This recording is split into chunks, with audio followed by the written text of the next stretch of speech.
Inexpliqué. Oui, alors c'est on va dire compagnie, on va dire, enfin vous me corrigerez, là, l'organisme Unexplained Phenomenon Investigation, Daniel Boudreau et Éric Tardif, bonjour. Bonjour.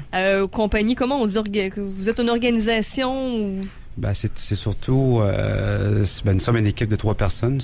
On est là pour faire des enquêtes dans des endroits supposément hantés, supposément qu'il y a des activités paranormaux.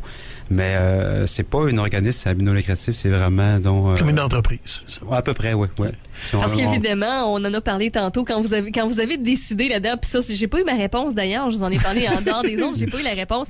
Comment vous vous êtes lancé là-dedans? Moi, je dis, est-ce que c'est en écoutant les émissions à la télé puis que vous vous êtes dit, hey, j'aimerais ça faire ça parce que moi, j'aimerais bien le faire, mais ça prend le goût, ça prend les équipements, ça prend tout ça. Qu'est-ce qui vous a décidé un bon matin à vous dire, comme les gars de TAPS, on lâche la plomberie puis on s'en va là-dedans? Ben là, c'est que premièrement, nous autres, moi, quand on a démarré ça, c'est sûr que j'écoutais pas souvent TAPS, j'écoutais pas Chasseur de fantômes. Mm-hmm. C'est que ça fait comme plusieurs années que j'entends du monde parler, bon, ma maison est hantée, il y a une bâtisse qui est hantée, il y a une femme qui est hantée, il y a une grange, etc. Ben, moi, je suis une personne très mystique. Hein. Je suis très fasciné dans ces genres d'histoires-là. Puis, j'ai pas été témoin nécessairement dans des phénomènes inexpliqués ou paranormaux. C'est que ce qui m'a fait déclencher, ce qui nous a fait déclencher, moi puis Eric puis mon frère, à starter justement ce genre d'organisme-là pour faire des enquêtes, c'est que l'été passé, il y a eu un événement qui s'est passé très près de moi, très près de nous. Mm-hmm. Puis c'est là j'ai dit non, ça y est, là moi je laisse pas passer à côté de ça. Puis c'est pour ça qu'on va se présenter sur place. On s'est présenté sur place avec même pas d'équipement, avec absolument rien, rien. Puis là on est allé investiguer le soir. Très tard parce que c'est sûr qu'on a besoin d'une obscurité pour avoir des meilleurs résultats. Les caméras infrarouges et tout ça entre autres, mais quel est le phénomène? C'était il y a des gens qui téléphonent, c'est ce que vous entendez, Pierre-Yves qui parle via le 722-093-3. Est-ce que vous avez été appelé parce qu'un fantôme avait mal réagi ou si c'est parce que tout le monde a entendu parler de portes qui ouvrent ou qui ferment toutes seules, tout le monde a entendu parler de cadres qui se décrochent ou de poteries qui tombent d'une étagère. Bon, ces genres de phénomènes inexpliqué, on comprend pas, on se dit il y a un fantôme dans ma maison, écoute, les portes claquent toutes seules. Ben c'est une personne très connue qui à un moment donné avait été témoin un soir vers 11h, très précisément 23h00, des claquements de portes. À répétition, là, ça ouvre, ça ferme, ça ouvre, ça ferme. C'était vraiment là extrêmement fort. Puis c'est pour ça que le lendemain, cette personne-là, écoute, il était comme fâché parce qu'il pensait que c'était une autre personne qui s'amusait avec la porte, c'est ça. Puis le lendemain, il s'est réveillé, puis il y a une autre personne qui est arrivée, puis il dit, écoute, t'as attendu, la porte s'est fermée tout seul, joué.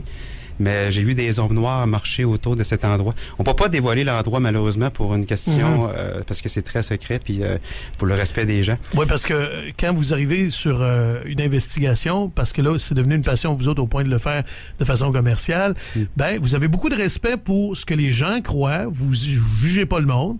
Quelqu'un ici qui arrive, qui vous dit, bon, mais moi, je pense que ma maison est hantée, il arrive tel ou tel phénomène, il y a telle choses qui sont arrivées, vous allez y arriver avec des instruments, une démarche vraiment scientifique, vous allez analyser ça froidement, puis aussi peut-être aussi rassurer les gens jusqu'à un certain point parce que vous allez les appuyer là-dedans. Là. Nous autres, on est là pour aider. On est là pour... on porte aucun jugement. Okay. C'est que souvent, les gens disent, écoute, moi, j'entends marcher, j'entends, je sais pas moi, des pas, des craquements des murs, mais c'est nous autres, ce qu'on fait, c'est qu'on respecte ces personnes, on les écoute au maximum, on prend des notes, puis là, on arrive sur place avec nos équipements. C'est avec un détecteur électromagnétique. De toute façon, Eric, il va vous expliquer un peu les équipements qu'on a en possession. Justement, d'ailleurs, ils ont amené ça ressemble un peu à Ghostbusters, carrément, votre détecteur électromagnétique. Ouais, mais il faudrait préciser, parce que ces appareils-là ne permettront pas de dire il y a un fantôme dans la maison. Vous allez pouvoir dire il y a quelque chose de bizarre, on sait pas ce que c'est, mais effectivement, on n'arrive pas à l'expliquer. C'est comme les ovnis. On peut pas dire qu'il y en a ou qu'il y en a pas. L'ovni, c'est un phénomène non identifié. Le fantôme, c'est un peu la même chose. Là. C'est ça. On ne peut pas le prouver tout simplement, mais il y a quelque chose de bizarre. Exactement, oui. Ben, Et c'est avec ça. les appareils, vous arrivez à prouver le quelque chose de bizarre, mais pas à prouver qu'est-ce qui provoque ça. Comme si on prend par exemple le détecteur électromagnétique, Mhm. le Ok. champ électromagnétique, c'est que ça détecte justement les champs électromagnétiques. OK. Et chaque pourquoi? Parce que chaque appareil dans une maison émet un champ Magnétique. magnétique. Bon, en particulier, exemple, Un ventilateur, un ordinateur, une télé. tout ce qui a un aimant dedans, comme tous les moteurs créent un champ c'est ça, électromagnétique. exactement. Les téléphones cellulaires aussi. Ouais, Oui. ouais, surtout les téléphones cellulaires. Mais les corps aussi, inévitablement, parce que c'est ce qu'on recherche. Non. En théorie, une entité, ça serait fait d'énergie. Et ça émettrait leur propre champ électromagnétique. Donc, c'est pour ça qu'on utilise un détecteur de champ électromagnétique pour pouvoir peut-être Comme les un- détecter. Comme un dynamo? Ils volent l'énergie des gens autour ou Ouais. ils volent l'énergie dans la pièce pour Ben, ça? C'est ça, ils peuvent utiliser l'énergie de nos équipements, comme ça nous est arrivé souvent que nos batteries des caméras Tombe à plat? tombent à plat sans aucune raison. Ou même que, comme par exemple ici, j'ai le K2 dans mes mains, c'est le même détecteur de champ électromagnétique qu'on peut retrouver dans l'émission Ghost Hunters. OK. On a eu, si on utilise cet appareil-là, premièrement, il faut faire une ronde de la pièce pour Savoir où sont pour les bases. plaques électriques C'est et ça, tout ça en partant. les bases des champs, exactement.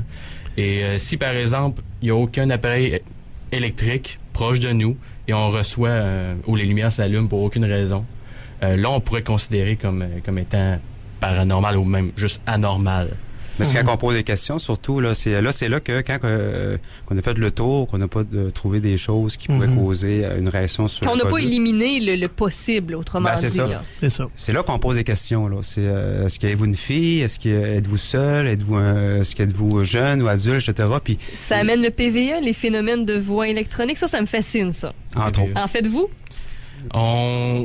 On en fait, on essaie d'en trouver, mais c'est plus rare qu'on pense, là. Parce qu'il Ok. faut l'expliquer, c'est que les gens ont un petit magnétophone bien ordinaire, on s'enregistre. Je vous parle comme présentement. Si on réécoutait la bande qu'on est en train de faire présentement puis qu'on entendait un « je vais te tuer », ça pourrait être Mais quelqu'un Ça, Brigitte, qui... ça te fait vraiment triper, Mais mais il faut rester à l'écoute, hein, parce Ouais. que souvent, quand on entend des PVE ou qu'on entend des voix, mais ça peut être un coup de vent, ça peut être on échappe un crayon à terre, que ça peut créer On essaie d'imaginer On que ça essaie dit d'imaginer quelque c'est des chose. voix, mais ouais, puis il y a toutes sortes de choses des fois qui vont émettre des sons puis on les cherche. Comme par exemple, ici, les micros sont tenus par des ressorts.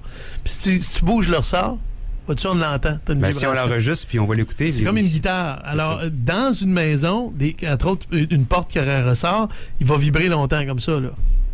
Ben, c'est ça. Tu vois-tu? C'est pour ça que si on l'enregistre avec un enregistreur vocal, Ouais. puis on va l'écouter, mais là, puis si on fait pas attention, on va attendre. Peut-être que le ressort, il va dire salut. C'est ça. Avec une bonne bière parfois, puis dans le noir, il peut dire bien des affaires. Oui, c'est ça, oui.